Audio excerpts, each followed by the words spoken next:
Olá, alegria de estar aqui com você e de receber novamente a Laia Dúlios.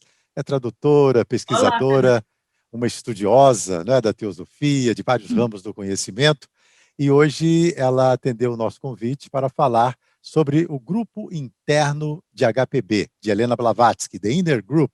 Saiu um livro, inclusive, compilado por Henk Spierenburg, que é um teosofista, foi um teosofista, né, holandês, um pesquisador, escritor, muito emblemático assim, né, nessas pesquisas, e a Laia vai contar um pouco então sobre essa história. Bem-vinda, Laia.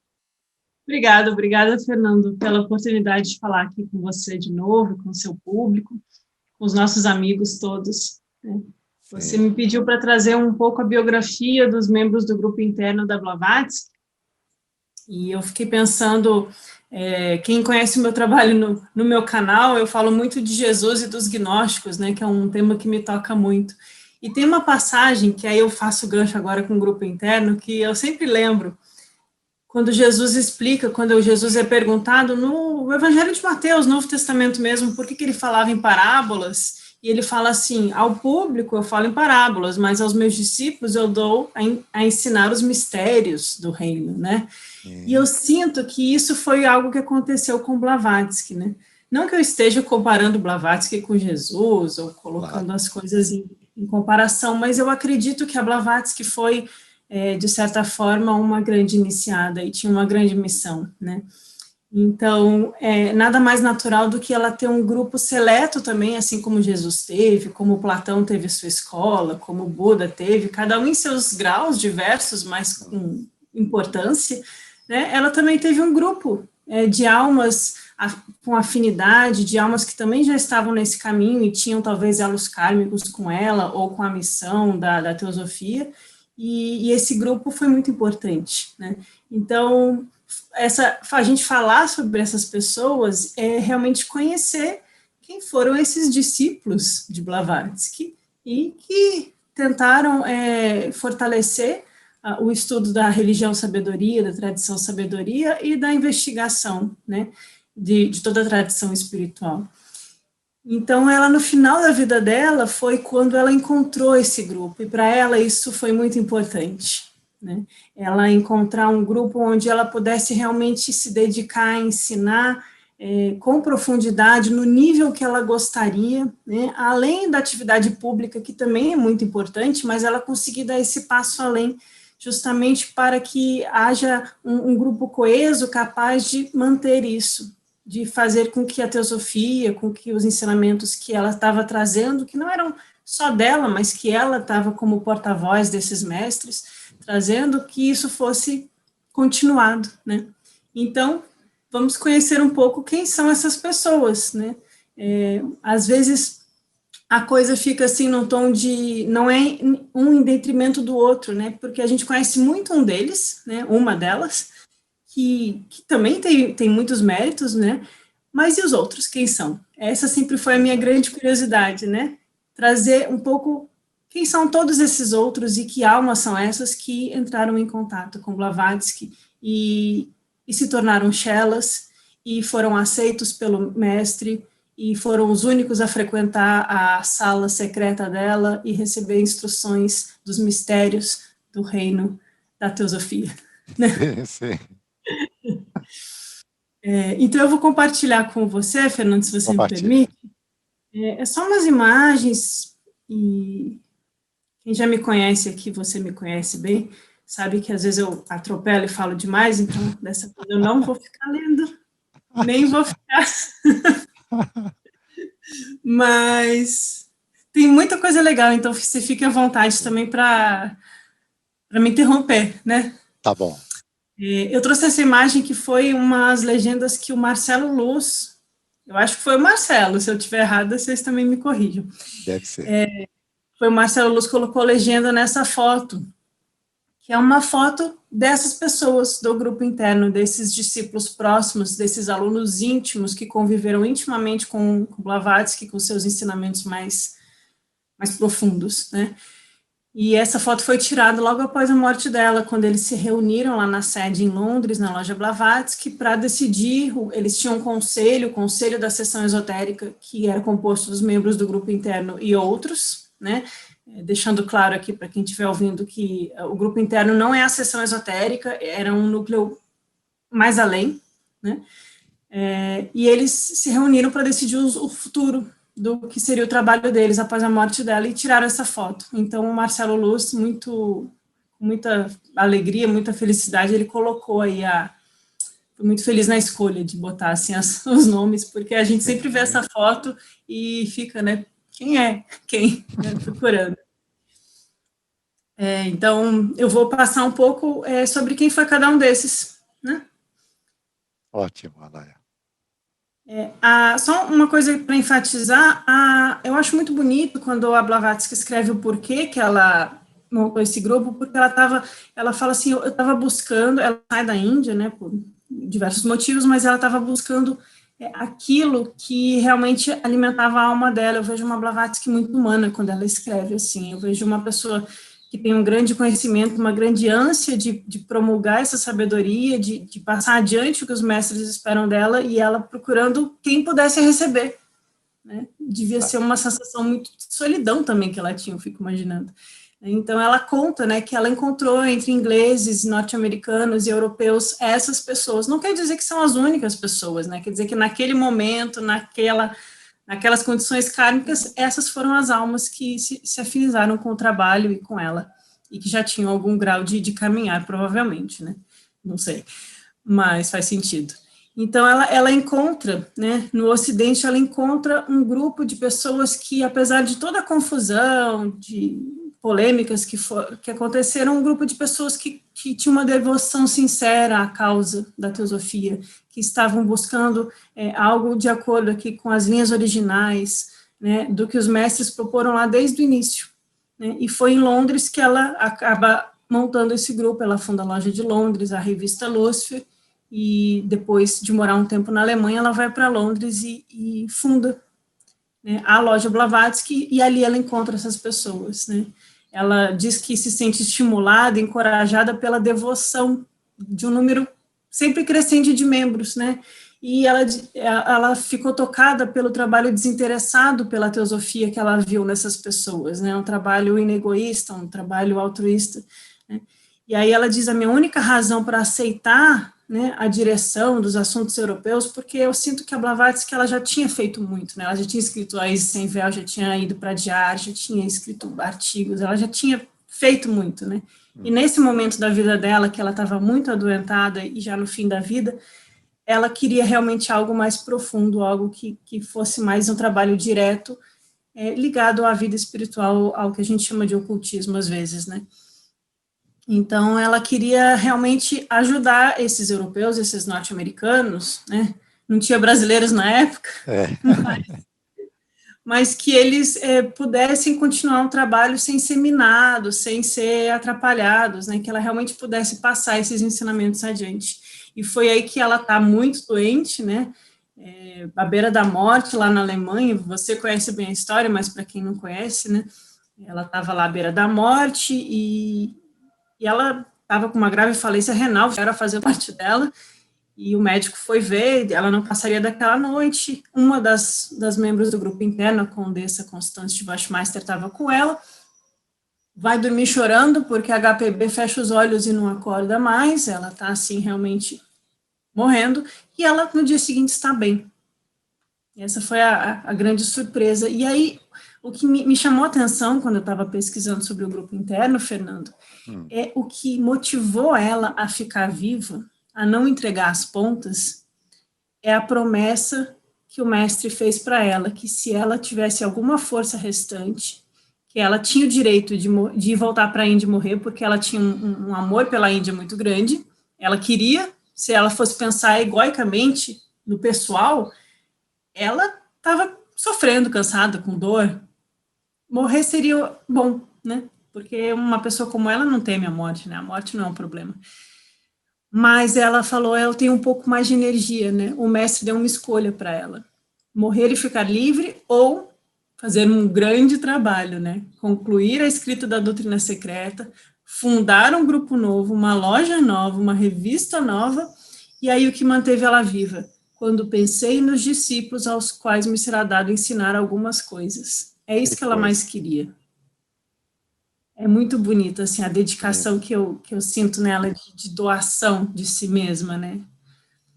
E isso que motivou ela, os discípulos, ter um grupo a quem ela pudesse ensinar o que ela realmente queria ensinar. Assim. Não que ela já não estivesse ensinando, né? Porque Mise Sem Véu e tudo que ela fez, tanto em Adiar quanto nos Estados Unidos, já foi muito bom. Mas tinha algo mais, e ela não queria deixar essa vida sem esse algo mais, né? Então, ela conta que o Archibald e o Bertrand Cately visitam ela na Europa, pedindo para ela ir para Londres criar um grupo, né? Tudo foi amarrado. No mundo sutil, o mestre, o Archibald, parece que tudo ficou amarradinho, assim, eu sinto assim, não sei se outros teriam a mesma percepção, mas é como eu percebo. E aí a Blavatsky fala, era uma necessidade que eu sentia, né? Ela diz, era uma necessidade porque era impossível apresentar alguns ensinamentos publicamente, né? Mas haviam alguns membros antigos e bem testados, aptos para aprender certas coisas, né? E aí a Blavatsky disse, das centenas de teosofistas que já assumiram seus compromissos, eu puder colocar na senda verdadeira uma meia dúzia, eu morrerei tranquila. Então, essa é a motivação dela, é passar adiante um ensinamento mais profundo que ela poderia e colocar na senda, no chelado, na vida espiritual real, almas que tivessem esse compromisso de continuar o trabalho, né? Ela comenta, né, que o Berton foi o Walcott visitar ela nessa época, ela está escrevendo 12 horas por dia, preparando tudo, escrevendo material para esse grupo, né? E o Archibald, esse é o Bertrand da foto, o Bertrand Cately visita ela, e ele reclama, olha, as coisas lá em Londres não estão bem, está tudo muito moroso, né, a gente está gostoso, está tudo muito na inércia, a gente precisa de você. Eles queriam ela, né, então tem que ser, me lembra muito a história do Parzival, das Brianas, o castelo, ele vê o rei ferido, e ele não fala nada, e no dia seguinte o castelo sumiu. Então, é preciso que o discípulo faça a pergunta, busque e peça, e tente. A Blavatsky não podia oferecer, mas eles foram lá e pediram, isso que é bonito dessa história. Então, ela foi, e ela escreve para o Judge, pede para ele vir, porque ele tinha um papel importante também a cumprir. Né?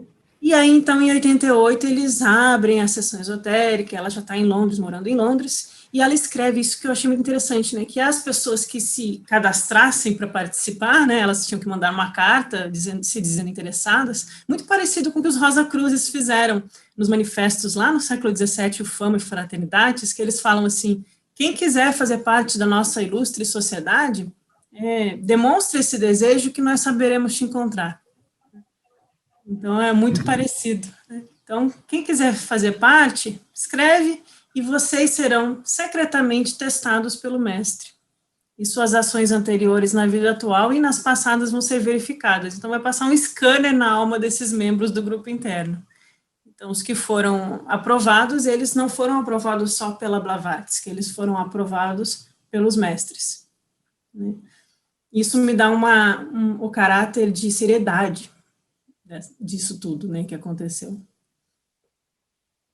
E aí, nesse meio tempo, já acontecia a sessão esotérica, e dos membros da sessão esotérica foi feito um filtro, e aí a Blavatsky pede para o Mead, que era o secretário dela já na época, e para Besant, os dois juntos, eles escrevem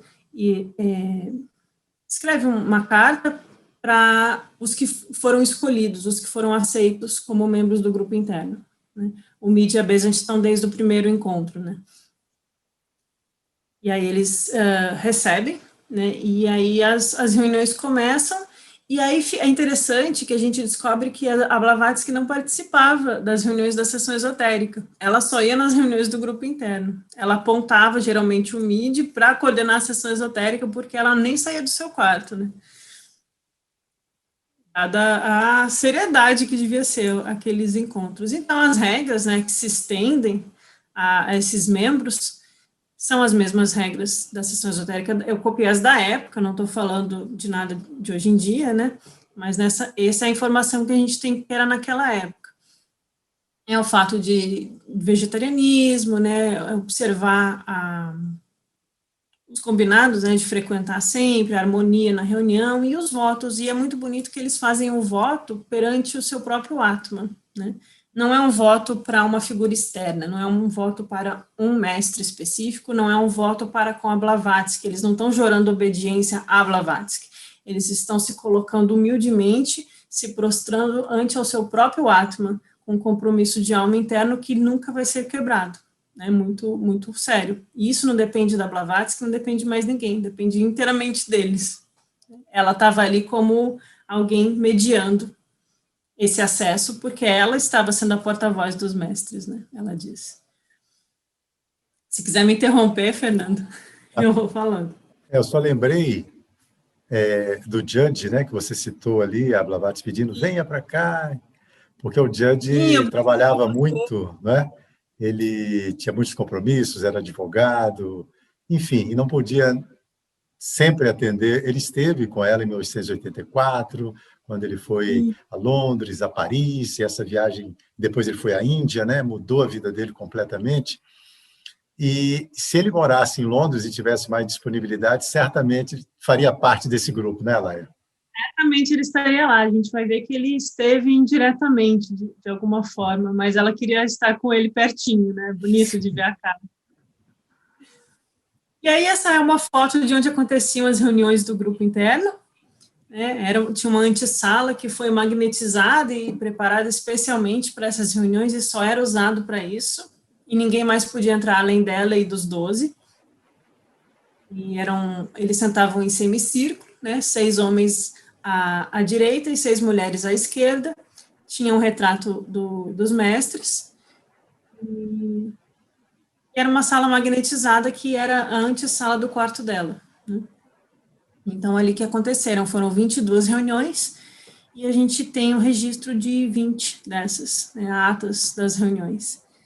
E além dos 12 membros, a gente vai ter 2 membros extras, né, como você disse, o Judge, que, aliás, tem um vídeo seu sobre o Judge aqui, né, tá muito, muito interessante, e o Westcott, que é ligado a Golden Dawn. Poucos conhecem, fora da ST, o Westcott é muito conhecido, mas às vezes ele é pouco conhecido na sociedade teosófica, ele é muito interessante. Ele fala muito dos Rosa-Cruzes, da magia e do hermetismo. E aí a gente tem acesso a essas atas, né? Porque o Henk Spierenburg, ele é um teosofista holandês, ele tem nesse livro à esquerda, coloridinho, ele coletou as atas das reuniões do grupo interno. E esse livro tem uma introdução muito boa do Daniel Caldwell. São 2 boas fontes para a gente saber mais sobre essa parte da história. É esse livro amarelinho aí embaixo, Os Papéis Esotéricos da Madame Blavatsky, do Daniel Caldwell, eu acredito que você tenha. Né? Eu tenho. E esse do Spierenburg, que são as próprias atas, e tem essa introdução, né, do Daniel. O Spierenburg, eu achei muito interessante, se você também quiser contribuir com alguma informação sobre ele, mas eu achei muito interessante que ele parece ser um grande coletador de informações. Sim. Então, eu tenho esse livro verdinho dele, que é Blavatsky sobre os gnósticos, que é o meu assunto assim, favorito. Ele pegou tudo que ela falou sobre os gnósticos, desde Sem Véu, todos os artigos, Collected Writings, Doutrina Secreta, e organizou num livro.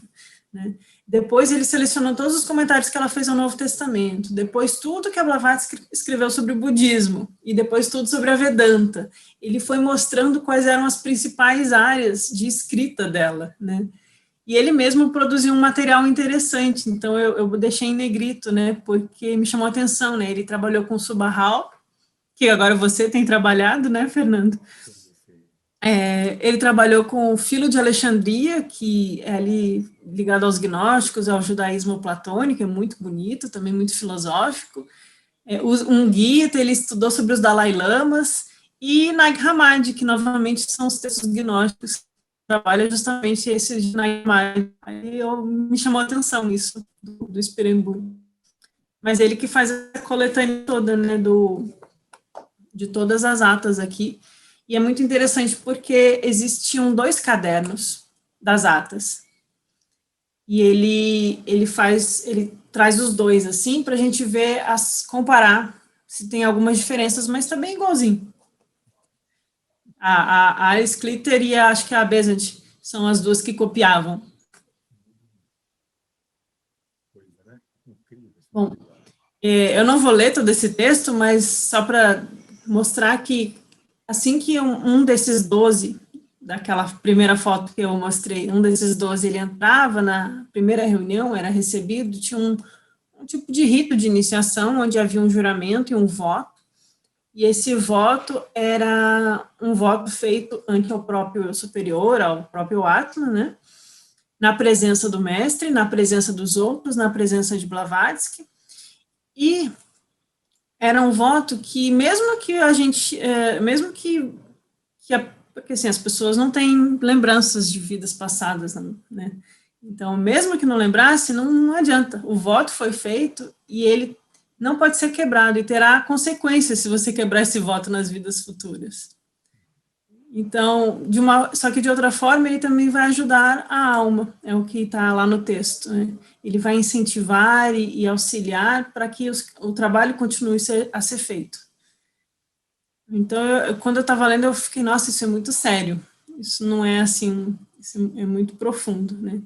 É algo que você nunca pode retirar, e às vezes a gente nem sabe se fez, se não fez, né? É verdade.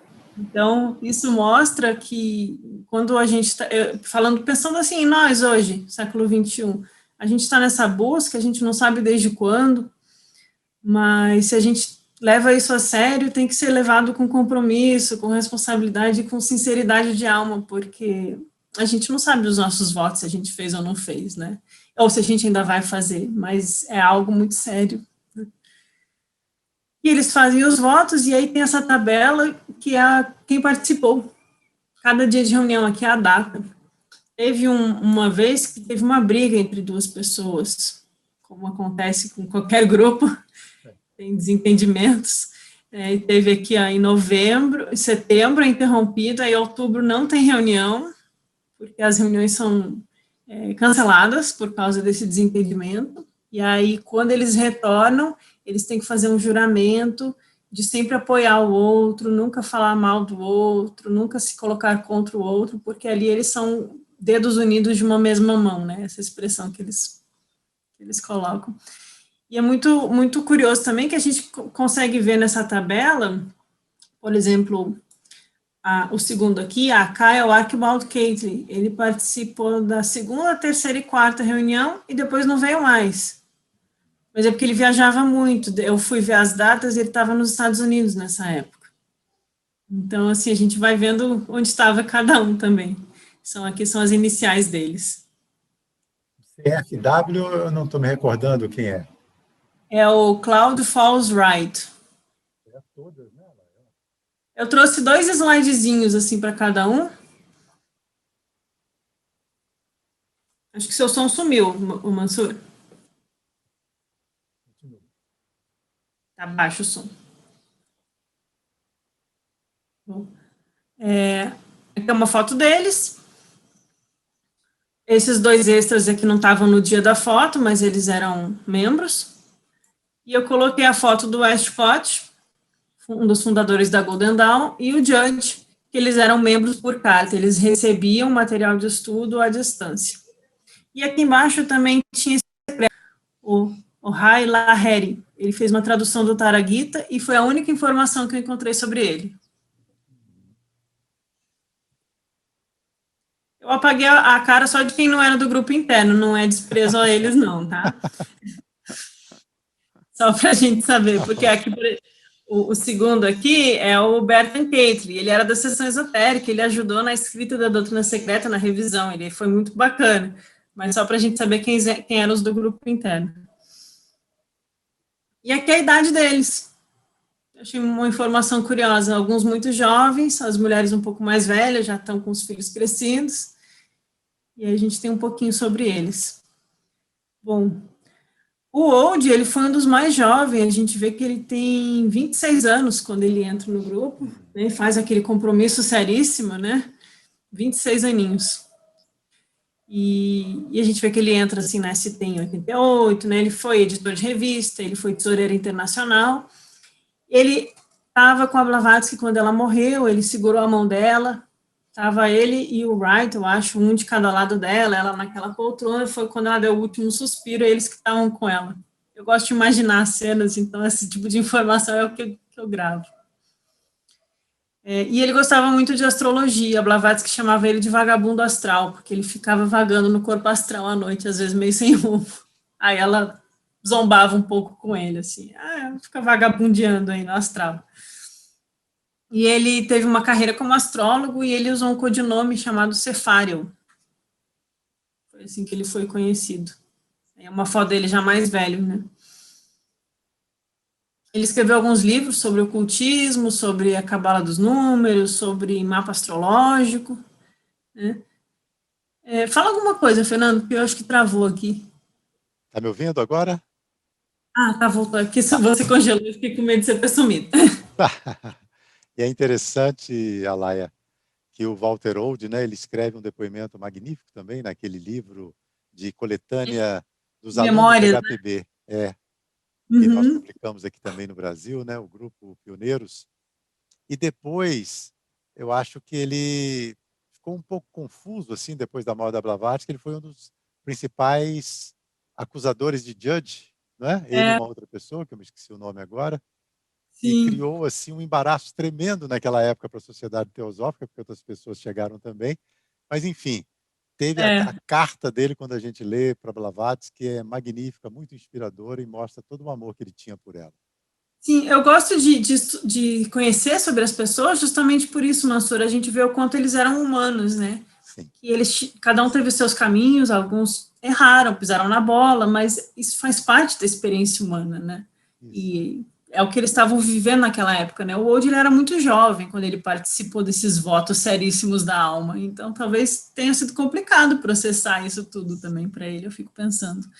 Mas, de fato, assim, depois ele faz o Walcott brigar com o Judge, ele escreve umas coisas públicas num jornal que ele não devia, ele causa um constrangimento enorme, os teosofistas ficam chateados com ele. Sim, sim. E ele acaba saindo da sociedade teosófica e segue como astrólogo até o resto da vida, assim. Esse foi, ele passou um pouco tempo, né, e seguiu como astrólogo depois. Vou passar para o próximo, senão eu fico. Sim, sim. Esse é o Corin. O Corin, ele foi presidente da loja de Brixton, e o Corin também é bem jovem, ele tinha 27 anos quando ele faz aquele voto. E aí ele coordenava a loja de Brixton, que é no sul de Londres, e ele participou depois da morte de HPB, lá em 93, né, ela morre em 91, em 93 ele vai no Parlamento Mundial das Religiões, ele representa a teosofia, ele era, assim, bem articulado, bem ativo, pelo visto. E aí, quando em 95 tem aquela briga do Judge com a Besant, o Corin fica do lado do Judge e acaba sendo expulso de ADR por esse motivo, junto com toda a loja dele. Foi uma confusão. E depois ele acaba, por causa disso, ele vai morar nos Estados Unidos e fica atuando por lá. E depois, quando o Judge falece jovem, como você mesmo contou pra gente, né, ele segue com a Catherine Tingley, que é outra história da Sociedade Teosófica, da Teosofia, né. E aí o Corin, ele fica muito ligado a Point Loma, né. Ele era médico, ele e o Archibald, que é esse outro da foto, eles eram médicos, eles que ajudavam a Blavatsky quando ela estava doente, e ele ajudou a treinar enfermeiras durante a guerra dos Estados Unidos contra Cuba, ele auxiliou as Irmãs da Compaixão, um grupo de mulheres que ele treinou como enfermeiras para ajudar os feridos, né, então ele teve também um trabalho muito voluntário nesse sentido humano, assim, né. E ele viveu em Ponte Loma, nunca se casou, foi amigo do Gottfried de Purucker, que é muito famoso, né? Ele escreveu muitos livros lá na ST de Ponte Loma. São livros E aí também tem uma fotinha do fantásticos. Corin. São Oi? livros também extraordinários, né? Tem um que chama-se Sim. Fundamentos da Filosofia Esotérica, né? Que está sendo traduzido, Alaia. E o Jairo É mesmo? Cavalcante, né? É um livro, Sim. 48 sessões, mais ou menos, né? Que a Catherine Tingley, que convidou o Purucker, né, para fazer essas palestras sobre a doutrina secreta, essas aulas, né? E talvez a gente tenha aí, em algum momento, esse livro aqui no Brasil. Purucker era um grande estudioso. Eu li um livro do Puru que eu achei muito profundo, muito bonito, me tocou bastante, então eu fico feliz. Não, eu E também. aí o Corey ele também escreveu alguns artigos, né? Ele gostava muito dessa parte sobre Devakan, as questões da doutrina secreta, né? O destino da alma, a consciência, o mestre e o discípulo de antigamente. Ele continuou muito ativo nesses assuntos, né? Ele foi um teosofista bem atuante nos Estados Unidos. Depois o terceiro que a gente tem é o Sturdy, também muito jovenzinho. Eu acho tão bonitinho isso. E o Sturge, ele era um sânscritista, ele estudava sânscrito, estudou o hinduísmo e o budismo, essa era mais a praia dele. A gente vai vendo, estudando, conhecendo cada um dos membros do grupo interno, que cada um tem suas inclinações de alma, né? Eu acho muito interessante a gente observar, assim, como cada um vai por um caminho, e isso é lindo na teosofia, porque permite que as almas encontrem seus caminhos, né? E aí o Sturge, ele abre uma loja na Nova Zelândia, ele vai para Adyar, ele encontra com Olcott, porque ele leu sobre os sábios hindus, aí ele vai até Adyar, né, queria saber mais sobre isso, volta para Nova Zelândia, conhece o Judge, ele é muito viajante, né, e acaba se mudando para Londres, porque ele quer ficar próximo de Blavatsky em 88, né. E aí ele ingressa no grupo aos 30 anos, e foi ele que fez aquele diagrama da meditação, que ele registrou, né, o diagrama de meditação, que é muito interessante. Muito, muito. E aí ele estudou muito as tradições orientais, né? Ele tem uma história de vida triste, ele casou, teve 2 filhos, a esposa morreu com os filhos ainda pequenos, ele criou os filhos sozinho. São muito, assim, eu senti ele muito humano lendo sobre ele também. E ele escreveu um artigo em 93, né? Blavatsky já tinha falecido há 2 anos, ele escreve um artigo sobre gurus e chelas, né? Um membro do grupo interno escrevendo sobre gurus e chelas, acho que nada mais apropriado. Só que a Besant discordou de uns pontos no artigo dele, aí eles tiveram uma discussão via artigos de revista. Essas coisas não era por internet, era por artigo de revista, né? Colegas discordando. E aí, quando teve a controvérsia com o Judge, o Sturge fica com o lado de Adyar, né, mesmo discordando da Besant, ele escolhe ficar ao lado de Adyar. Eu não acho que tem que escolher lado, né, a gente vai ver que alguns não escolheram nada, né, não é questão de briga. Mas, e logo depois, em 94, ele abandona a Sociedade Teosófica e decide seguir uma vida independente. E aí ele se dedica inteiramente às questões do hinduísmo e do budismo, né. Ele escreveu sobre os sistemas religiosos da Índia. Eu pus essa foto da casa dele porque ele tinha um sogro arquiteto, ele gostava de reformar casas, e ele pôs aqui o lema da Sociedade Teosófica em cima da lareira da casa dele. Satyanasti Parodharma, né? Não há religião superior à verdade. E seguiu com isso. Muito bom gosto. Às vezes, ele deixou a sociedade, mas nunca deixou o trabalho pelo espiritual e pela teosofia, de certa forma, né? E aí ele fala que a teosofia não foi a sua única inspiração, ele também deve muito a Anna Kingsford, a Blavatsky e ao Maitland, que são personagens conhecidos de quem estuda essa época, mas que ele deve muito também aos ensinamentos da Vedanta e do budismo. E aí ele trocou cartas com o Vivekananda, e aí o Vivekananda foi morar na casa dele por um tempo. Vivekananda, para quem não conhece, é um autor muito famoso, muito conhecido sobre Vedanta, ele tem livros muito bons em português, inclusive. E o Vivekananda morou um tempo na casa do Sturge, que era um dos membros do grupo interno. Então, assim, olha só, coisas que a gente não fica sabendo. É isso. E ele acabou se dedicando a traduzir os sutras, os Narada Sutras, né, que é a Bhakti Yoga, a Yoga do coração, da devoção, é a mística. É muito bonito. E eu achei esse trechinho muito curioso, que um escritor, que eu não consigo pronunciar o nome, mas ele escrevia sobre tradições orientais, ele tinha o codinome Koizumi Yakumo. Ele diz que conhecia um homem extraordinário, seu nome é Sturge, ele viveu na Índia, perto dos Himalaias, por anos estudando as filosofias do Oriente. E as gostosuras das comidas do hotel não lhe interessam, pois ele é um vegetariano. Então a gente vê como é que era, né, o Sturge. Aqui ela é só uma citação pequena, no slide anterior, né, Anna Kingsford. Na época tinha também uma eleição para a loja em Londres, né? E o Uhum. Kennedy também participava, e os mestres falam muito bem da Anna Kingsford. Ela, Sim, ela divulga o vegetarianismo, ela é contra a vivissecção dos animais, e os mestres falam o quanto isso é sim, importante, não é? sim, E embaixo, o Boris Dezhkov, que era sobrinho neto de HPB, que compilou, fez os collect writings, né? Os sim. 14 Agora é volumes. importante. Ele fez um trabalho magnífico, com auxílio de uma equipe, evidentemente, mas ele que foi cabeça aí dessa história. Incrível isso. Esse trabalho dele é monumental. Sim, e o Boris trocou cartas com o Sturge, né? Eles se mantiveram em contato, né? O Sturge, ele morre bem velhinho, 90 e poucos anos, e ele seguiu se dedicando às tradições orientais, traduzindo do sânscrito. Era uma alma de um oriental, Sim. num corpo europeu. Não que a gente tenha divisórias pelo mundo, né? Não tem fronteiras. Mas ele comenta, né, a Blavatsky era mais um ocultista, eu era mais um místico, né? Ele diz que ele era um pouco cético, mas que depois ele passou a acreditar nos mestres como indivíduos reais. E o mesmo a Anna Kingsford, né? Os mestres elogiam muito ela e ela questionava um pouco, né, a Sim. existência deles. Ela era mais cética, assim.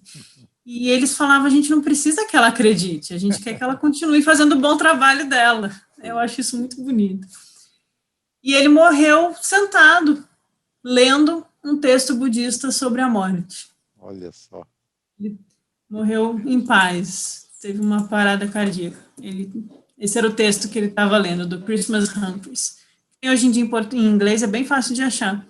E na capa do livro que o Sturge estava lendo, não sei se era esse, mas o autor escreve sobre essas coisas, está a imagem de Tsong Khapa.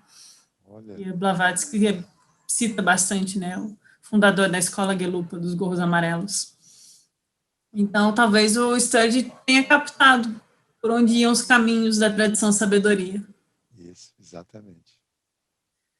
O Claude Wright era um teosofista irlandês, ele era um pouco excêntrico, e diz que ele era um pouco sensitivo, tinha alguns CIDs, e pouco convencional, e dava muitas palestras, e que era muito quieto, e de repente chocava as pessoas com as excentricidades dele. Essa é uma pessoa bem curiosa.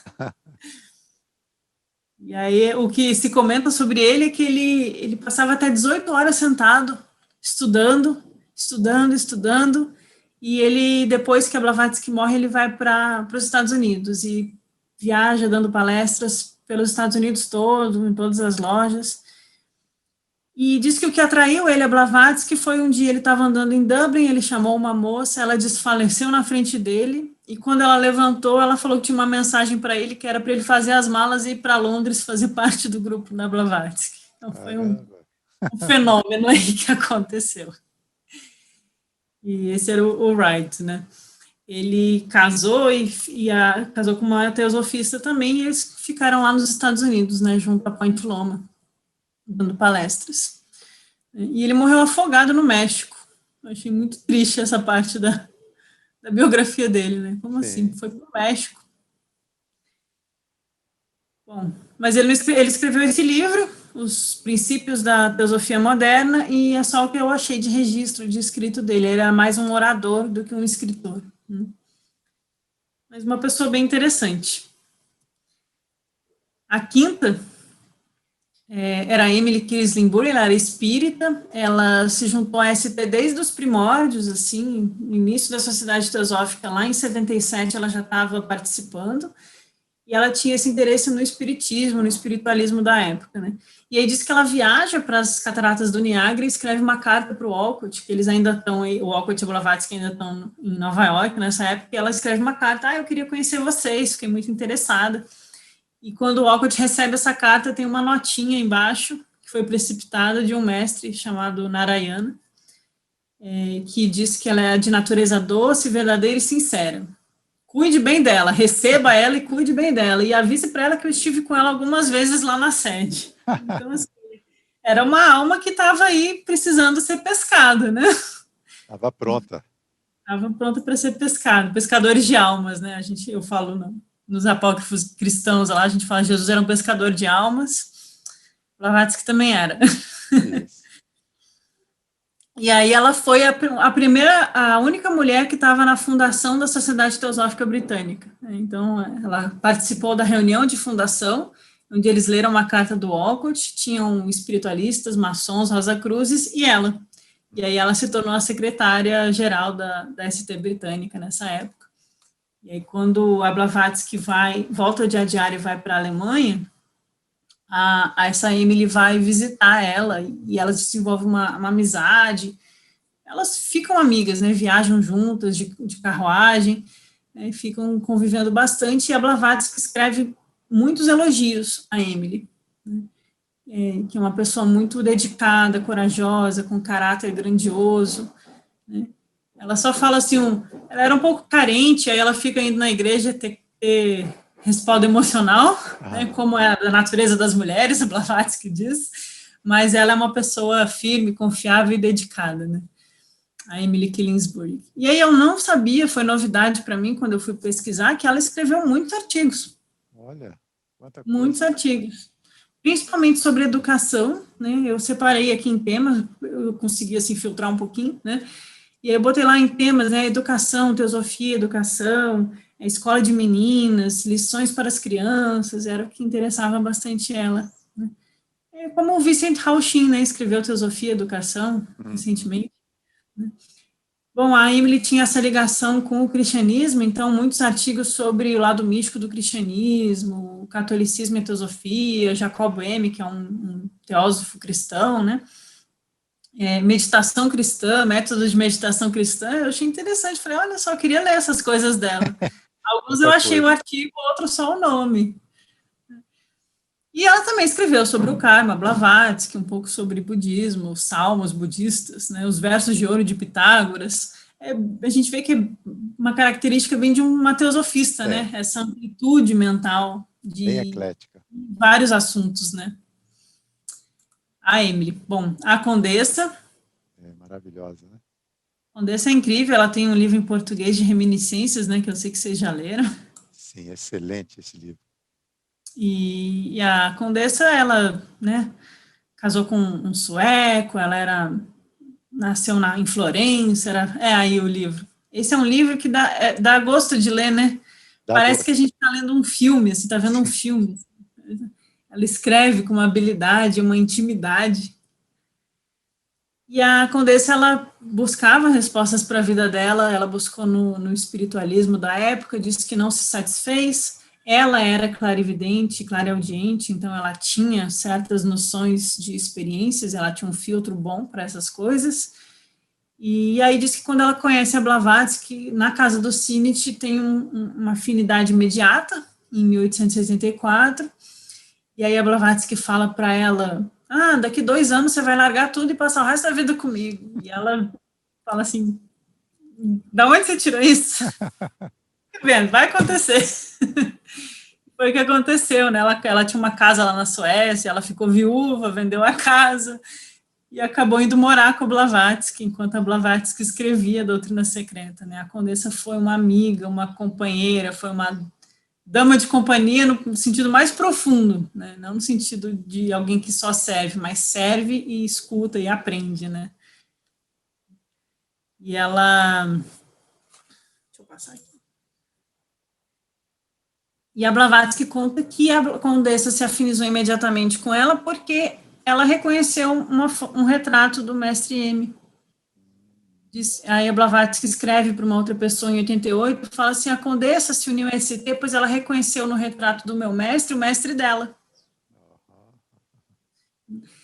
E que a salvou em diversas ocasiões. E ela viu, inclusive, em seu corpo físico, quando ele esteve aqui de visita. Então, a Blavatsky diz, faz 3 anos que a Condessa vive comigo e cuida de mim. E, de fato, a gente lendo, né, as reminiscências, ela tinha um cuidado mesmo de trazer comida, de garantir que a Blavatsky bebesse água, né? Essas coisas que a gente faz com alguém que precisa se concentrar muito numa tarefa, né? E a Condessa se sentia atraída pela indiferença da Blavatsky, tanto a crítica ao elogio, ao senso de dever que a Blavatsky tinha, né? Ela via isso, né? Porque uma pessoa que se dedica a uma causa como a Blavatsky se dedicou, que recebeu tantas críticas, mas também muitos elogios, ela conseguiu se manter impessoal. Impessoal. É um desafio, né? A gente ser impessoal no nosso trabalho, e a Condessa viu isso na Blavatsky, né? Então, é um elogio bonito. E aí ela esteve com a Blavatsky nos momentos mais difíceis. Minha filha está fazendo uma Esse anjo lindo aí que está aparecendo. Oi. Chama o papai, tá bom? Eu tô ocupada. Tudo bem? Chama o papai. Tá bom. Mas é para você chamar o papai. Tá bom? Ali no quarto. Ou lá embaixo. Fecha a portinha para a mamãe. Qual é o nome dela, Laia? Oi? Como ela chama? A Lara. Lara, que lindo. Lara. Ah, Lara. Lara. Não, Lara, só Lara. Tem 6 aninhos. Lindo, lindo. Linda, linda. Bom, posso continuar? Sim, estávamos falando de cuidado, de carinho, aparece a Lara, né? A Lara é muito cuidadosa. Mas é isso, a Condessa cuidava muito dela, mas esteve com ela quando saiu aquele relatório das pesquisas psíquicas, que atrapalhou toda a escrita da doutrina secreta, né? E é tão bonito porque a Blavatsky escreve assim, a Condessa escreve que a Blavatsky ficou muito perturbada, né, com todos os ataques que ela recebeu, né, qualquer pessoa ficaria, mas que o que mais perturbou a Blavatsky é, isso vai atrapalhar a recepção do material que eu estou produzindo, não é que estão me atacando, estão falando mal de mim, é assim, é o trabalho que está sendo prejudicado, né. Isso. E a Condessa que foi o ponto de suporte, de apoio para ela nesse momento difícil, e ela fez o voto do grupo interno e recebeu os ensinamentos mais reservados. E aí, quando a Blavatsky vai para Londres criar o grupo, né, que o Archibald e o Bertrand vão lá chamar ela que dá ajuda financeira, afinal, ela era uma condessa, viúva, falou, vou ajudar a comprar a casa para a gente ter a loja Blavatsky, vou ajudar a pagar a gráfica, né, a editora. Ela também teve porque às vezes a gente fica muito, né, no especulativo, no trabalho espiritual, mas o trabalho prático da vida burocrática também é importante para que o outro trabalho possa ser feito, né? Isso. A gente esquece disso. Sim. Todas as despesas, né, que havia naquela época, e sempre há, né, Laia? E a gente vê que, assim como o Sturge, por exemplo, gostava da Vedanta e do budismo, a Condessa tinha uma ligação aí com as tradições da Cabala, do Tarot, era essa parte do hermetismo ocidental que chamou a atenção dela, assim, pelo menos nos escritos que ela deixa, né? Então, ela traz para a Blavatsky um livro que o mestre manda ela trazer, ela ouve uma vozinha e fala, leva para ela esse material. Então, ela ajuda até na produção do material para a doutrina secreta, né? E ela, depois que a Blavatsky morre, ela segue para os Estados Unidos, mas ela fica viajando com a Besant. Então, ela segue com a STJA, ela viaja bastante com a Besant, ela faz elogios, como a Condessa era clarividente, ela fala, a Besant tinha uma aura muito luminosa, ela tinha muita energia. Então, isso atraiu as duas, ficaram boas amigas. E ela viaja dando muitas palestras. Né? E aí ela escreve as reminiscências nessa época, né? E escreve um livro sobre vegetarianismo. A gente vê, assim, o Sturge, né? Não come as gostosuras do hotel porque era vegetariano. A Condessa escreve um livro sobre vegetarianismo. Eu acho que a Blavatsky andou enfatizando isso nas reuniões do grupo interno. Ah, com certeza. Precisava, inclusive, ser, né, vegetariano no grupo interno. Sim, era uma das regras. Então, assim, é algo que é enfatizado até hoje, né, na Sociedade Teosófica. E ela também escreveu um caderno de anotações, um caderno oculto de anotações. Porque, olha que interessante, Fernando, naquela época a gente não tinha publicado, como a gente tem hoje, os Mahatma Letters, né? A gente não tinha as cartas dos Mahatmas, mas como ela morava com a Blavatsky, ela teve acesso a muitas. Então, quando a Blavatsky autorizava, ela copiava no caderninho dela algumas das cartas dos Mahatmas. Então, Olha, ela já estava fazendo esse estudo das cartas naquela época. sim. Achei muito bonito isso. E ela escreveu uma coisa que me chamou a atenção, por exemplo, ela fez anotações sobre uma palestra do MacGregor Matters, que também é da Golden Dawn, que também é ligado ao Westcott, aquele que também era membro por correspondência, né? Sobre rosacrucianismo, sobre Cabala. Né? Então, eu vejo que os diagramas mágicos da Cabala era alguma coisa que chamava a atenção a Condessa. Eu gosto de sempre saber para onde vai a alma de cada um. Assim, é uma curiosidade. Eu me lembrei aqui, falando dessas pessoas, né, que compilam as cartas, compilam livros, compilam escritos variados, Trevor Barker, né, que foi o compilador das cartas dos Mahatmas para Sinet, compilador das cartas de HPB para Sinet. Né? São pessoas pouco conhecidas, mas que têm um valor incomensurável, né, Alaia?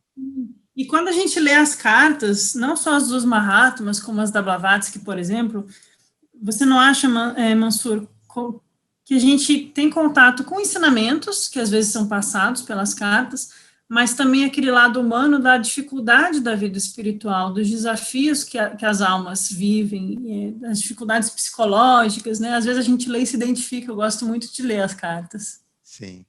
A gente vê o cotidiano, como é que o karma está atuando, e a gente né? se identifica, às vezes, né? Tipo, nossa, eu estou passando por uma dificuldade também nesse... Exatamente. A gente se vê ali e vê que realmente é a humanidade que é manifestada ali, as dificuldades, as possibilidades, as alegrias, tristezas As de cada um. provações. Provações, Né? em primeiro lugar. Né? Nesse caminho, está Sim. sempre presente, né, Alaia? Não é um caminho sem dificuldades, né? Aqui a capa do livro de vegetarianismo dela, a gente vê que é um livro de receitas mesmo. Ela cuidava da Blavatsky, ela devia fazer umas receitinhas. Era uma senhora, assim, muito dedicada.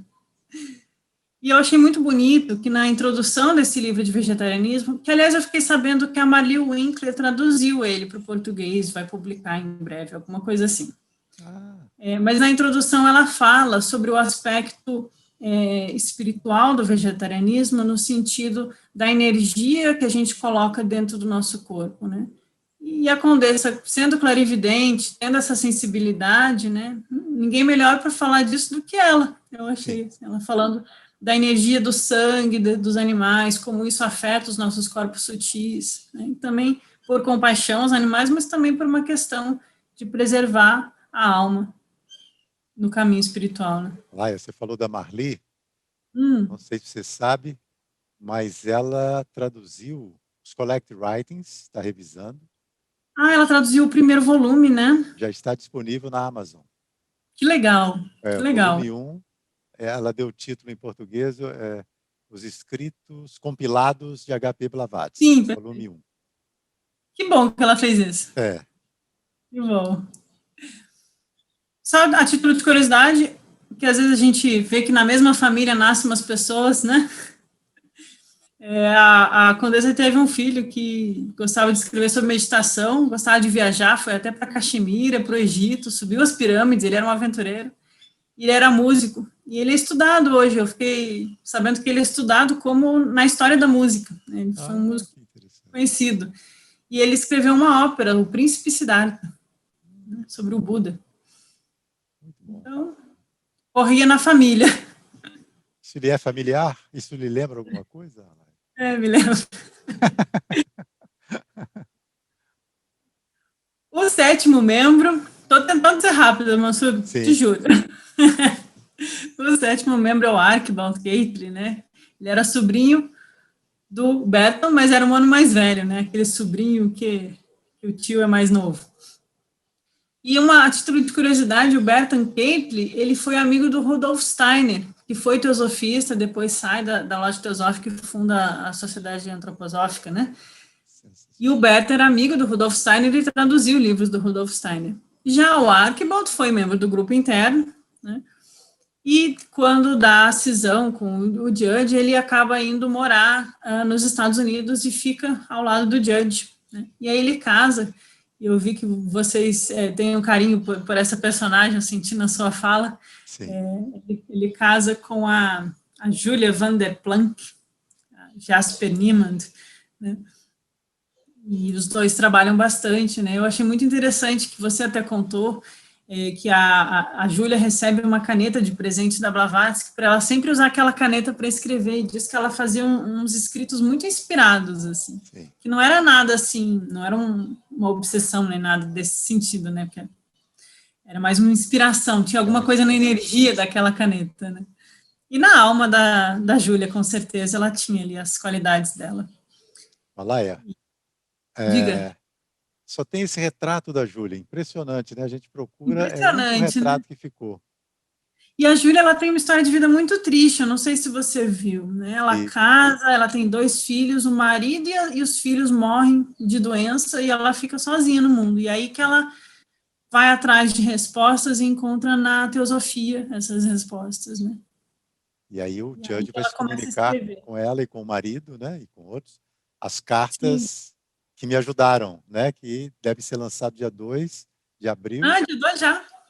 E em primeira mão para você, Alaia, em homenagem a Lara, esse livro que a Júlia escreveu um livro para criança chamado Luz Maravilha, A Luz Maravilha e Outras Histórias. Filosofia Verdadeira para Crianças. Vocês traduziram? Sim, já está traduzido. O César Oliveira traduziu. Que legal. A Josi escreveu uma apresentação. Siglind Plock e a Joana Vermeulen escreveram um prefácio e também deve sair no dia 2, fazer um lançamento conjunto do Judge e da Júlia. Que ótimo. A cara da Josi, realmente, que ela gosta de trabalhar com criança, né? Nossa, muito legal. Muito legal, fico muito feliz, parabéns. Obrigado. E o Archibald, ele também escreveu muitos artigos. Eu gosto sempre de trazer os títulos, Fernando, dos artigos que eu acho sobre eles, porque a gente vê a tônica do estudo deles, né? Então, a gente vê que o Archibald, sendo médico, ele escreveu sobre ocultismo e medicina, biologia por detrás da doutrina secreta, ele tinha essa coisa médica nele, mas também escreveu, né, sobre o karma, o ocultismo, a luz astral, todas essas questões que a gente vê quando a gente estuda teosofia, e também sobre o tratamento dos animais, vivissecção e vegetarianismo. Então, acho que todos enfatizaram, né, essa questão. O Archibald e o Bertrand eram os revisores da doutrina secreta, né? Eles que pediram para Blavatsky aumentar os comentários, que as loucas estavam muito difíceis, e eles que recortavam e organizando, fazendo aquele trabalho editorial sem computador naquela época. Nossa, eles trabalharam muito com a doutrina secreta, né? A gente deve muito a eles, nesse sentido. Aqui é uma foto da Lansdowne Road, que é onde eles moraram juntos com a Blavatsky. O Mead, ele foi um estudioso, né, de grego, de latim, estudou clássicos em Cambridge. Ele depois foi estudar filosofia oriental, academicamente, ele era um acadêmico, assim. E aí foi quando ele foi estudar filosofia oriental que ele encontrou o livro O Budismo Esotérico do Sinit, e aí conheceu o Bertrand Keitel, conheceu o Mohini Chatterjee, e aí entrou nessa cidade teosófica. E ele disse que quando a Blavatsky abre a porta para ele, ele bate lá nessa casa aqui, bate na porta, ela abre a porta e fala, meu velho amigo. Caramba. Quem será que ela viu ali, né, Laia? Pois é, ele tinha 24 anos, e ela chamava ele de meu velho. Muito bonitinho. E aí ele era professor, assim, ele dava aula, né, jovem, dando aula, e diz que ele larga tudo, desiste da carreira de ser professor para trabalhar com a Blavatsky. Ele dedica a vida dele ali naquele momento integralmente a ela, né. E aí ele vira revisor de todos os artigos dela, ele passa a morar com ela, ele vira o secretário, ele responde as cartas privadas que ela recebia e não tinha tempo, ela jogava para ele, falava, vai lá ler e responder para mim. Então, havia uma relação de confiança muito bonita neles, né? Eu achei muito bonito isso, porque ele era muito jovem, eu fiquei pensando, nossa, que responsabilidade responder as cartas da Blavatsky. Ela viu o homem interno, o ser interno dele, não é? Ela viu o homem interno, é isso que eu fiquei pensando, né? E aí ela escreve, né? Um jovem brilhante, capaz, que auxiliava ela, aquela heroína tempestuosa, né? Ele conseguia conter os arroubos tempestuosos dela, né? E também ele é descrito como um estudante por natureza, um pesquisador nato, né? Uma habilidade de produção e de escrita muito grande. E E aí tem vários relatos interessantes. Ele escreve um artigo defendendo ela, quando acusam ela de ser charlatã, essas coisas. Ele fala assim, nunca que ela poderia ser, ela me entregou todas as chaves da casa dela, ela ia estar fingindo para quem? Quem que abre as portas para um desconhecido e fala, lê aí minha correspondência, se ela tivesse escondido alguma coisa, né? Então, ele esteve muito presente com ela, e é uma das poucas fotos que eles têm juntos, e ele sempre foi considerado um grande scholar, né? Ele até hoje ele é respeitado, inclusive, nos meios acadêmicos, porque ele estudou muito a questão do hermetismo, do gnosticismo e da magia antiga ocidental, né? Ele escreve na revista Devahan, ele ajudou a organizar o glossário teosófico. O primeiro livro que ele escreveu foi sobre Simão o Mago. Ele deu palestras na Sociedade de Estudos Asiáticos. E tem uma biografia dele da editora Madras, em português. Isso é bem interessante de ler. E aí eu trouxe, assim, fotos dos livros que ele escreveu, porque realmente o Mead, ele foi um dos membros do grupo interno que mais escreveu, né? Ele tem muitos livros grossos, e a gente vê que é bem, assim, investigando a vida de Jesus, hermetismo, mitraísmo, Plotino, né? Neoplatonismo, que é da onde o Blavatsky tira a palavra teosofia. Apolônio de Tiana, que tem em português aí na editora teosófica. O de Sofia é um texto gnóstico, um texto de Jesus, dos mistérios de Jesus, que o Raul traduz e está em português pela editora teosófica. É um dos mais vendidos da editora teosófica. É um dos mais vendidos? Que legal. Que legal. Sabendo então, o Mead foi investigar, ele tem essa capacidade de investigação, e aí eu gosto muito dos textos dele, por isso no livro que eu publiquei junto com o Alberto Brum, a gente traduziu alguns textos do Mead, está lá junto com textos nossos. Ele casa com a Laura Cooper, que também fez um trabalho social, ajudou as mulheres nas fábricas. Sempre tem alguns teosofistas com uma veia assim, mais do cuidado do próximo, alguns são mais de escrever, outros de dar uma palestra, né? Cada um no seu âmbito de ação. E a Laura casa com ele, ela também é do grupo interno. Eles não têm filhos, eles só ficam morando juntos e trabalhando pela teosofia. Acho que era um jeito de dar certo as coisas naquela época. E ela que escreve aquele relato, como o Blavatsky nos deixou. Está nesse livro, né? Nós mencionamos há pouco, né? Esse livro que você publicou, né? É Em Memória de Helena Blavatsky por alguns de seus alunos, né? Tem os depoimentos dela, do Mead também, né? De Judge, Annie Besant, Condessa. Esses livros a gente consegue comprar pela editora teosófica ainda? Sim. Talvez ainda tenha algum número, não sei se está esgotado, mas... Ou com você mesmo? Não, está tudo lá. Pela editora. A gente doa para a editora. Quem estiver assistindo já sabe para onde pode procurar, né? Sim. A Laura e o Mead, eles acabam saindo da Sociedade Teosófica em 1909, e aí eles fundam a Sociedade da Busca, The Quest Society, junto com uma revista, que é também dedicada ao estudo comparativo das religiões, da filosofia e da ciência, né? Mas eles resolvem fazer novos moldes, né? E dessa sociedade participam muitas pessoas, assim, interessantes, como os próprios ex-membros do grupo interno, né? O Sturge está lá com eles, o Kingsland, William Kingsland, que participou muito da renovação da Back to Blavatsky, né? Ele também estava lá com ele.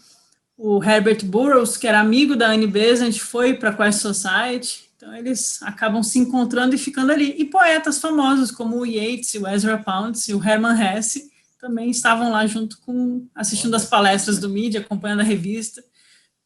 E a Laura ajudava ele na editoração, né? Então, eles seguiram trabalhando juntos, né?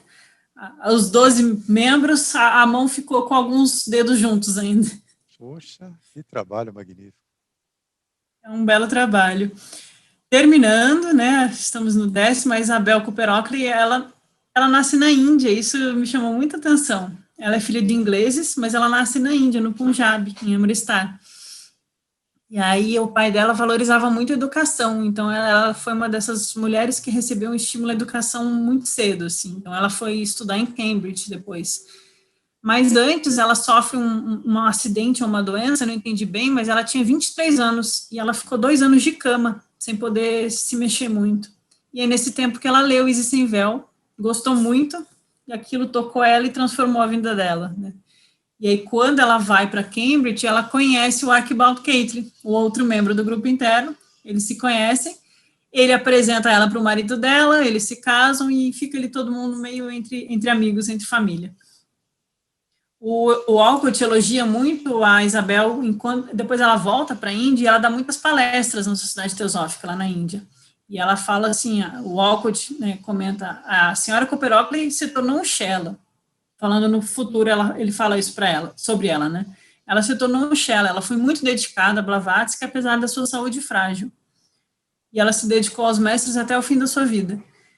E a Isabel, ela conta que ela faz viagens com HPB de trem lá no Egito, que eles viajam juntos da Europa até a Índia e eles fazem uma pausa no Egito. Eles vão lá investigar a questão dos Coulomb, que já estava dando aquela confusão, mas eles viajam pelo Egito e a Blavatsky vai viajando e descrevendo tudo, igual uma guia turística, assim, aqui aquele rei tinha tal ensinamento, aqui é o templo de não sei quem, e ela fala que é uma experiência fantástica viajar com a Blavatsky, que até os egiptólogos que estavam acompanhando eles ficaram, assim, maravilhados com o conhecimento da Blavatsky. Eles viajavam juntos. Ela foi muito instruída no Egito também, né? No Tibete e no Egito. Foi. A gente, às vezes, esquece do Egito, né? A editora Teosófica acabou de lançar, né, uma obra magnífica do Geoffrey Barbour, H.P. Blavatsky, Tibete e Tulku. Ituku. Muito bom esse livro. Muito bom. E eu me lembro dessa parte que eu li ali, estava falando, né? Não só no Tibete, mas a Blavatsky recebeu muitos ensinamentos no Egito. Ela até tentou criar algumas coisas no Egito, mas acabou que não deu muito certo, né? Mas o fato é que a Isabel, ela, assim, parece que desde jovem, desde a juventude, ela estudando muito, muito dedicada e muito firme com a Blavatsky, né? Tanto que quando dá a polêmica do relatório Hodgson, que a Blavatsky é injustamente acusada, o marido da Isabel fica contra a Blavatsky e ela se divorcia dele. Aí. Não? Vamos se posicionar. Ela se posiciona, não ficou em cima do muro. E a Isabel, ela é uma mística medieval por natureza, né? Ela escreveu muito sobre os Rosacruzes, sobre Saint-Germain, tem o livro Conde Saint-Germain dela, pela editora Pensamento, é muito bom, uma das pesquisas assim mais sérias que eu já vi. Ela estudou muito sobre o misticismo medieval, as sociedades secretas, né, os Rosacruzes, a franco-maçonaria, os templários, toda essa parte ocidental, do ocultismo ocidental, é o que chamava a atenção dela. E ela recebeu vários elogios, assim, por essa área de atuação dela, porque realmente ela foi muito além nas pesquisas dela, assim como o Mead foi lá nos gnósticos, o Sturge foi lá traduzir a Vedanta do sânscrito, a Isabel foi investigar mesmo essas sociedades secretas da tradição esotérica ocidental, assim, ela foi a fundo. Então, ela escreve esses 2 livros que a gente tem em português pela Pensamento, a Maçonaria e o Misticismo Medieval e o Conde Saint-Germain. E tem capítulos muito interessantes sobre o Santo Grau, sobre Mesmer, sobre Cagliostro. Ela faz umas análises muito profundas da tradição Rosa Cruz, da relação disso com a gnose cristã, né, São Martin, o Paracelso, os alquimistas, toda essa parte esotérica ocidental é com a Isabel Cooper Oakley. É a sensação que me dá, sabe? Como você disse, né? Esses membros, né? A Josi sempre falava, o que fizeram os membros do grupo interno após a morte de HPB? E essa sua pesquisa... Ficaram parados? Não ficaram parados. Está preenchendo uma lacuna importantíssima, né? Acho que todo teosofista, todo estudante, né, de ocultismo vai ficar muito feliz de poder acompanhar esse trabalho que você está fazendo, Alaia, da gente saber, né, que bom. Que obra que eles deixaram, todos eles, cada um num setor, né? Tomara que toque a alma de cada um, para a gente também saber encontrar as nossas buscas nos nossos caminhos, né? Essa é a minha intenção. A gente saber que há muitos caminhos, né? E ela acaba morrendo na Hungria, em Budapeste. E a gente sabe pelas cartas dos Mahatmas que a Hungria era uma região de um ramo da fraternidade, né? Interessante onde ela foi parar. A Besant, que é mais conhecida, mas só para a gente fazer um recap dela, né? Ela era muito envolvida com as causas sociais, ela ajudou na independência da Irlanda, aquela briga toda lá com o Reino Unido, né, ela casou com um padre, um diácono, esqueci o nome, mas que eles não se davam muito bem, ele reclamava que ela era muito indócil e que ele não gostava que ela lesse, então ela acabou parando de frequentar a paróquia dele, eles se divorciaram, deve ter sido muito difícil para ela, né, mas a gente vê que ela tinha muita energia, como a Condessa diz, né, a Besant tinha muita energia, muita vontade de ação, muita força de fazer o bem pela solidariedade humana, o bem pelo outro, né, eu vejo isso nela. E ela vai morar sozinha com a filha dela, ela tem 2 filhos, é uma coisa que foi novidade para mim quando eu comecei a pesquisar, né, e ela escreve, assim, contra... Ela acaba virando ateia, escreve contra as religiões no início, é engraçada a jornada dela, né, curiosa.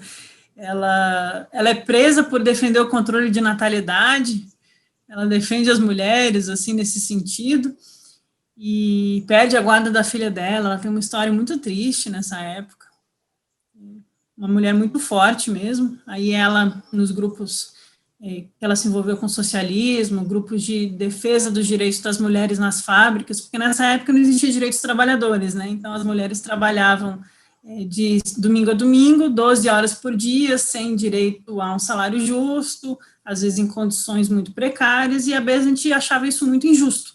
Então, ela lutou muito pelas pessoas. Isso é uma coisa muito bonita da Besant. Fotos dela com a filha e com a neta, a Besant jovenzinha. Eu gosto de trazer as pessoas para perto da gente através das fotos. Sim.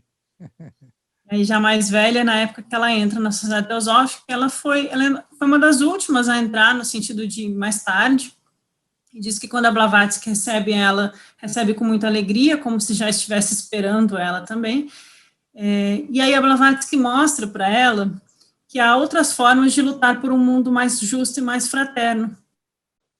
Pessoal, começou um temporal lá em Florianópolis e a conexão com o Fernando Mansur caiu. Como faltava só um membro dos 12 do grupo interno para eu comentar, eu propus a ele que eu terminasse, e aí ele vai juntar os vídeos, para vocês não ficarem faltando uma só pessoa, né? Então, a gente tinha parado aqui na Besant, né? A Besant é muito bonito que depois de todas essas dificuldades de vida que ela passa, ela diz que ela encontrou a paz na teosofia. Essa casa da foto era propriedade dela, foi a última casa que a Blavatsky viveu, foi onde a Blavatsky morreu, e a casa era propriedade da Besant, e era lá que aconteceram as reuniões do grupo interno, né? A Besant era uma pessoa com uma capacidade administrativa muito grande, ela era muito assim, do tipo que vai, faz e acontece, então ela tinha essa capacidade de administrar, que a Blavatsky percebeu, a Blavatsky conta para a Condessa que ficou muito feliz de encontrar uma pessoa assim, uma mulher que também tivesse muita proatividade pela teosofia, né? Então a Besant, ela foi secretária da Blavatsky na parte administrativa, e a gente vai vendo assim o papel que cada um desempenha, né? Por exemplo, a última que eu vou trazer aqui ainda é a Alice Clitter, ela era responsável por registrar as atas das reuniões do grupo interno. A Besant cuidava da parte administrativa, o Midi coordenava as sessões da sessão esotérica, porque ele era mais sério, a Blavatsky tinha uma confiança grande nele, e assim por diante, cada um tinha sua função, seu papel, né? Assim que a Blavatsky morreu, o conselho desses membros mais próximos, desses alunos próximos da Blavatsky, né, eles se reuniram para tirar aquela foto que eu comecei aqui no primeiro slide, eles se reuniram para conversar o futuro do trabalho teosófico deles, e ficou decidido que a Besant, junto com o Judge, iam ter um papel de liderança, porque eles eram capazes e proativos nesse sentido, mas que eles deveriam trabalhar juntos, né? Um nos Estados Unidos e outra na Europa, né? E o Walcott em Adyar, os três, eles deveriam tentar manter o elo intacto, né? E por isso tem essa foto da Besant com o Judge e o Walcott, que foi o dia que essa reunião foi tudo decidido, né? Infelizmente, depois, em 94, eles brigam, eles têm uma série de desavenças, e aí deu toda uma confusão que não vem ao caso a gente entrar aqui, mas mostra como o trabalho espiritual, às vezes, ele é muito difícil, porque existe toda uma questão das personalidades envolvidas e os diálogos, né, as intenções, é bem complicado. Mas a Besant, ela teve um trabalho muito, muito importante na Índia, né, ela ajudou na independência da Índia, ela esteve junto com Gandhi, e a gente vê, né, eu trouxe aqui os interesses de alma de cada um, e a gente vê que os interesses da Besant ficam muito ligados realmente à Índia, né? Se interessava pelo Bhagavad Gita, pelos Upanishads, ela trabalhou com esse tipo de assunto, e esses são alguns dos livros que a gente encontra em português nela, e ela teve todo um papel lá na criação e educação do Krishnamurti, que é outro capítulo da Sociedade Teosófica. A última membro do grupo interno, né, eram 6 homens e 6 mulheres, a última era a Alice Clitter. A Alice Clitter era filha de um clérigo, né, esposa de um coronel. Esse coronel é muito interessante porque ele recebeu um diploma honorário da Blavatsky, assinado pela Blavatsky. Ele nunca foi membro da Sociedade Teosófica, mas ele parece que frequentou um pouco a casa da Blavatsky, eles conversavam juntos, e ele era maçom também, então ele recebeu um diploma honorário de teosofista, assinado pela Blavatsky, né? Ele serviu na Índia, e a Alice Clitter se envolveu com a teosofia desde 81, quando ela leu O Mundo Oculto do Sinnett. Aí, em 85 ela leu o Budismo Esotérico, e aí ela pediu para entrar na loja de Londres, ela foi amiga do Sinnett, ela frequentava a casa do Sinnett, eles tinham muitas conversas, o Sinnett e o Mohini. E aí, em 88, a Alice Clitter se torna membro do grupo da seção esotérica, e depois ela entra no grupo interno, né? E como eu comentei já, ela era responsável pelas anotações. Ela tem uma história muito interessante num livro que ela escreve chamado Blavatsky as I Knew Her, Blavatsky como eu a conheci, que são relatos pessoais, e ela conta que ela estava numa crise existencial de vida, ela tinha 2 filhos pequenos e morava numa cidade ao sul de Londres, e ela tinha que pegar um trem para encontrar com a Blavatsky, e ela estava com dificuldades financeiras, uma crise de rumos de vida, né? E ela pede para o Bertan Catley, de quem ela era amiga, para arranjar um encontro dela com a Blavatsky, e diz que quando ela finalmente consegue juntar o dinheiro para comprar a passagem de trem, e aí ela visita a Blavatsky lá em Lansdowne Road, ela diz que à medida que ela e o Bertan se aproximavam, elas iam caminhando, né, em direção à casa, eles começaram a ouvir os gritos, que a Mabel Collins estava com a Blavatsky em casa, e elas tinham personalidades, às vezes, um pouco conflitantes, e elas discutiam um pouco, às vezes, e a Blavatsky estava furiosa, brigando com a Mabel, e a Mabel gritando, né, coisas que acontecem. E aí diz que o Bertan ficou com receio, falou, talvez seja melhor vir outro dia, e aí a Alice conta nesse relato dela, que era impossível, que ela tinha juntado dinheiro para pegar o trem, que arranjado alguém para ficar com os filhos dela, vindo de longe só para encontrar com a Blavatsky, que ela não ia desistir. E aí diz que ele bate na porta, né, da Blavatsky, a Blavatsky abre a porta no meio da briga com a Mabel, e aí ele fala, essa aqui veio conhecer, diz que a Blavatsky nem olhou para ela e mandou eles irem embora, que ela não ia receber ninguém. Ela estava num daqueles dias difíceis. E aí diz que a Alice Clitter depois considera que isso foi um teste. É muito interessante quando a gente reavalia, olhando para o passado, ela faz isso nesse livro que ela escreve, que foi um teste de se ela ia insistir ou se ela ia desistir na primeira dificuldade. E aí diz que quando finalmente ela conseguiu fazer um outro encontro, meses depois, né, que ela conseguiu voltar lá, a Blavatsky a recebeu, junto com o Bertrand novamente, e diz que a Blavatsky olhou nos olhos dela por constrangedores segundos, diz ela no livro, e depois a Blavatsky olha para o Bertrand e fala assim, por que você não me avisou que ela era assim? E que ela nunca entendeu o que isso queria dizer. Um outro relato interessante é que ela deixou o Sinnett hipnotizar ela, numa dessas tentativas dele de contatos e aprender sobre hipnotismo. E aí a Blavatsky fica sabendo e dá uma bronca nela, diz, nunca mais deixe ninguém te hipnotizar, né? Proibiu qualquer pessoa de tentar esse tipo de experimentos. A Alice Clitter conta que na juventude ela tinha algumas capacidades psíquicas, mas que a mente dela tendia mais para a filosofia, então ela nunca se interessou muito pela questão dos fenômenos.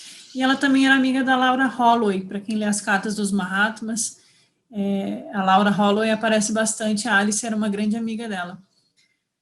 Após a morte da Blavatsky, a Alice Clitter ela se uniu ao Judge, ela foi para os Estados Unidos, ela escreveu diversos artigos para o The Theosophies, que era a revista lá nos Estados Unidos, e depois ela toma partido da Catherine Tigley, que é a sucessora do Judge, nas convenções. Nessas convenções, ela também encontrou o Corin e o Wright, né, outros 2 membros do grupo interno. Então, ali a gente tem 3 membros juntos, né, lá nos Estados Unidos.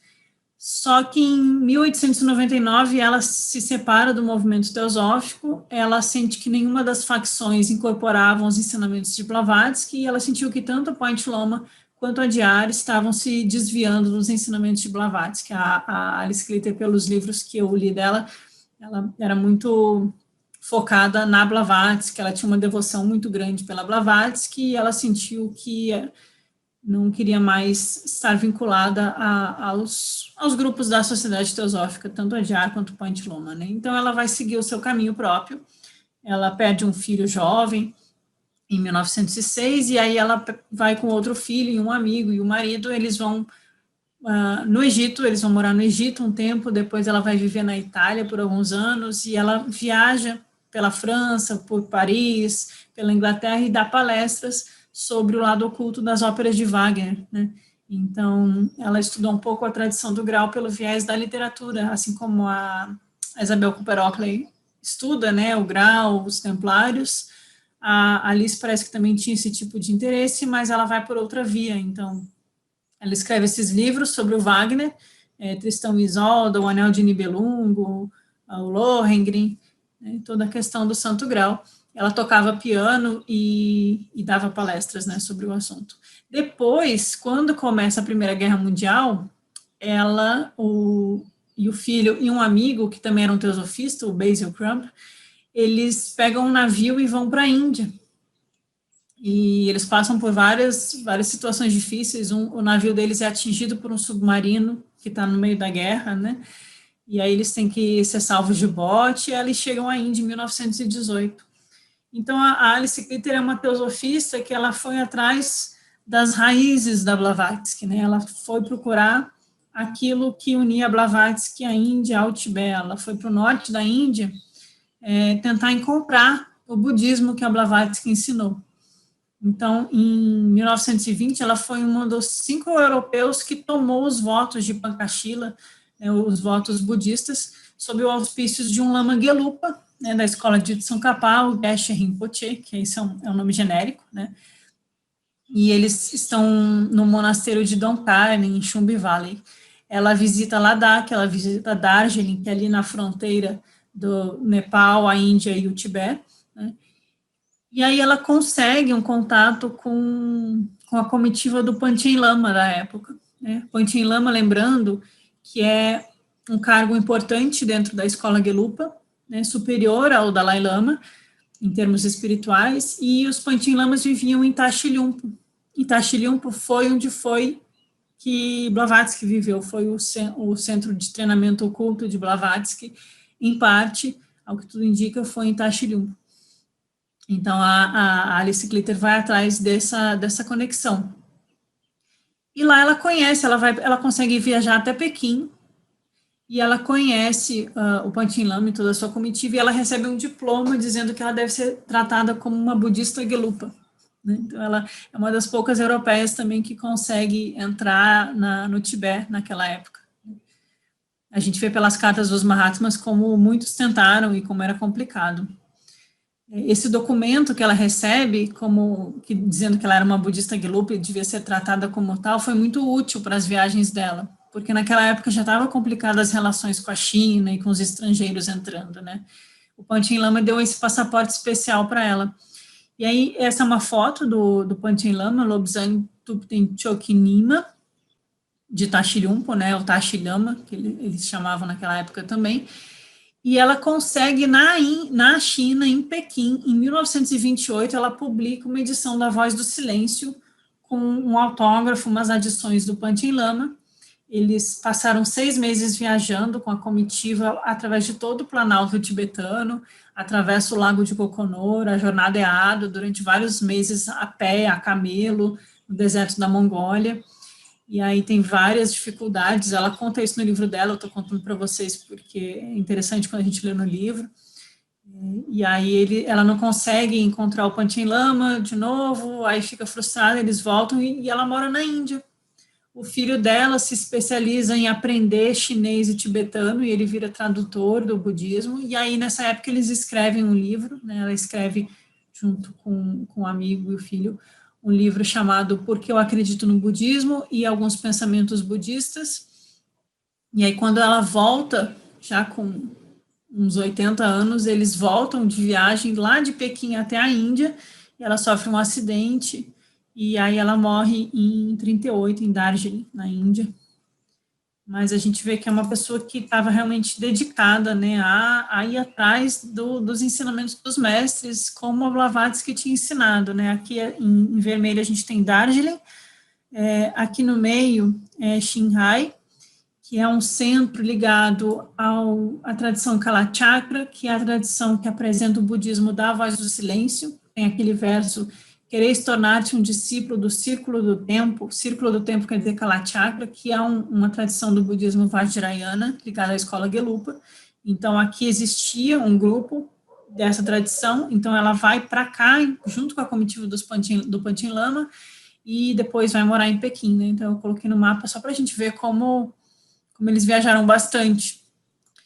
O Panchen Lama, ele escreve em tibetano esse trecho de um sutra budista na abertura da Voz do Silêncio, que ela consegue publicar em Pequim, e ele respalda, né, o texto como sendo, de fato, um texto do budismo tibetano, da tradição Mahayana, né, um texto autêntico do budismo Mahayana, que a Blavatsky traz para o Ocidente, e é um texto fantástico, né.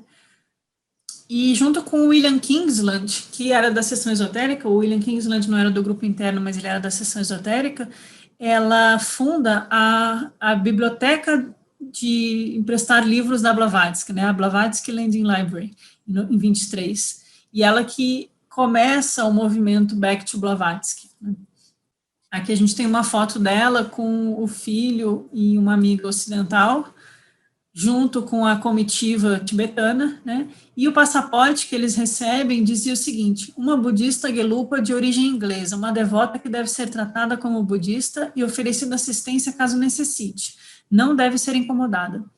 Esse documento foi muito bom, né, como eu disse, para eles viajarem naquele período turbulento. E aqui os livros dela que eu mencionei, Blavatsky, como a conheci, Blavatsky, os livros sobre o Wagner, Budismo, a Ciência da Vida, né, dela com o Basil Crump, esse outro teosofista.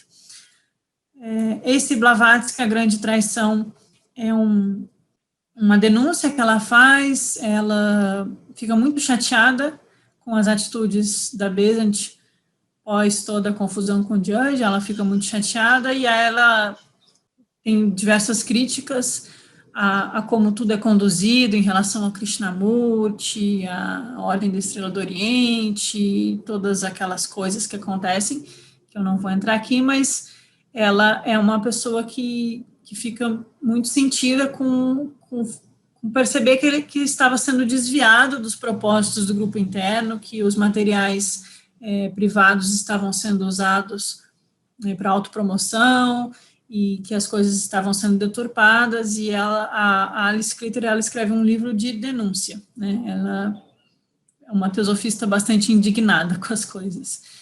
E ela também escreveu esse livro, Blavatsky, Sua Vida e Trabalho pela Humanidade, que o Mansur, que não está aqui para falar com a gente, mas eu falo que ele foi o responsável, junto com alguns amigos, por coordenar a publicação desse livro, Os Pioneiros do Movimento Teosófico, e esse livro dela aqui, Blavatsky, Sua Vida e Trabalho pela Humanidade, está traduzido na íntegra em português aqui nesse livro dos pioneiros.